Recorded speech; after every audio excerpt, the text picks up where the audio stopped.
पक्षी जगतात दुर्मिळ समजला जाणारा मास्कड बुबी समुद्र पक्षी मालवण दांडी झालजुलवाडी येथील समुद्राच्या लाटांबरोबर वाहून सागरी किनारी आल्यानंतर स्थानिक मच्छीमार महिला सौ जान्हवी जयदेव लोणे व कुमारी दीक्षा लोणे यांनी त्या पक्षाची माहिती युथ बीट्स फॉर क्लायमेट संस्थेला दिल्यानंतर त्यांनी तो पकडून सुरक्षितरित्या वन खात्याच्या ताब्यात दिला।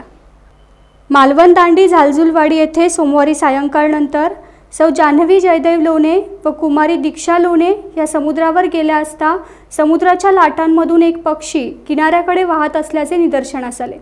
यावेळी श्री नारायण लोणे व कुमार भावेश लोणे हे त्या पक्षाच्या जवळ गेले असता तो पक्षी उडू शकत नव्हता।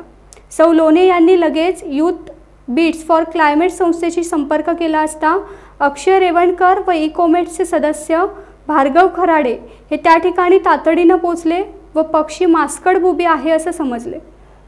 त्यानंतर दर्शन वेंगुर्लेकर यांनी वन विभागास फोन करून त्याबद्दलची माहिती दिली।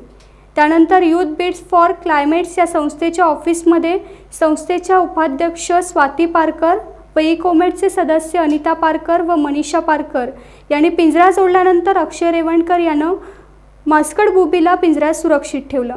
तो पक्षी दमलेला असल्यामुळे दोन्ही पंखाच्या आत पाठीवर मान घालून विश्रांती घेत होता। त्यानंतर अक्षय रेवणकर व भार्गव खराडे यांनी सुखरूप त्यास वनविभागाच्या ताब्यात दिले। टाइम्स डिजिटलला लाईक करा, शेअर करा, सबस्क्राइब करा आणि बेल आयकॉन दाबायला विसरू नका। Times digital.